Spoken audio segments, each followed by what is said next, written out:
There are violent attacks downtown all the time now. This is not the Seattle we know. This is not the Seattle that we support. This is not the Seattle that we all pay for. Downtown Seattle, plagued by violent crime over the past several weeks. We've covered the random killing of a pregnant woman. Police say a stranger opened fire for no reason in that case. And just this morning, police shot a suspect near First and Spring. That suspect was wanted for a stabbing. And tonight, residents and business owners met with Seattle city leaders to hear what's being done about the crime and rampant drug use. In fact, Seattle is the only city in the state where it's okay to use hard drugs. Thank you for joining us for the news at 10. I'm Hannah Kim. And I'm Mia Wong. Now, some points of frustration expressed tonight is police staffing and the lack of an open-air drug law in Seattle. Fox 13's Jennifer Dowling live now with a look at what city leaders are saying about the drug law and when we might see a new one unveiled. Good evening. About a month ago, city leaders promised that Seattle was going to crack down on open-air drug use. However, that hasn't happened yet, and residents and business owners at a Belltown United safety meeting were angry at the lack of progress. We're the only city that now does not have conforming legislation. City Council member Sarah Nelson said city leaders need to urgently pass legislation to bring Seattle into conformity with new state drug laws. Her statements met with rounds of applause. I believe that we should pass the conforming legislation right now. Last month, there's no excuse to have done that.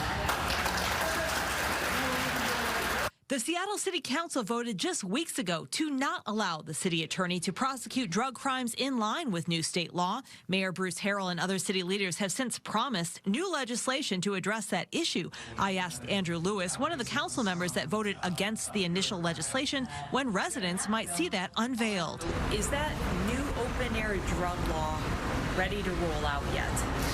Well, that law is only going to be useful if it's paired with a lot of the other interventions we're discussing. So there's going to be a comprehensive package of interventions, and in the next couple of weeks, I think folks are going to see that publicly, but I can't really say anything more specific. Lewis says the deadline is August 14th per the guidance received from the state. However, Councilmember Nelson is not satisfied with the delay, calling out Lewis directly. And Councilmember Lewis can talk about all the processes that are happening right now, but in fact, since June 6th, since then, it's been about 6 weeks or so, and about 20 people have died of overdose in King County every single week. I have the week of June 25th. Nelson says there have been a total of around 72 deaths since council members shot down the legislation.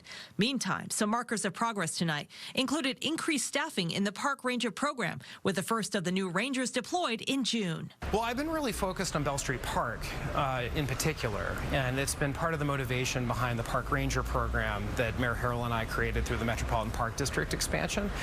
We went from 2 to 28 rangers. But the difference is that there's more of us, so we can make some harder contacts because we're not by ourselves, and we have a partner, which helps. Lewis says the mayor also convened a new fentanyl task force mid-June, though details are limited. I can't step on any announcements, okay?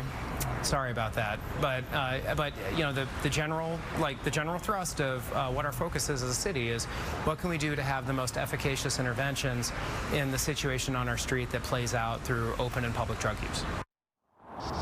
Violence was also discussed. In 2022, Belltown United notes that violent crimes and car thefts reached a 15-year high citywide, with verified criminal shootings and shots fired incidents increasing by around 19% compared to 2021, 69% compared to 2020, and 125% compared to 2019 data. The majority of homicide victims died from gun violence in those instances. Meantime, the West Precinct commander also talked to the audience tonight. He said that the Seattle PD is still facing a staffing crisis. He says currently they have only around 900 deployable officers when really they should be at 1,400. He says they're working on it. Reporting live in Seattle, Jennifer Dowling, Fox 13 News.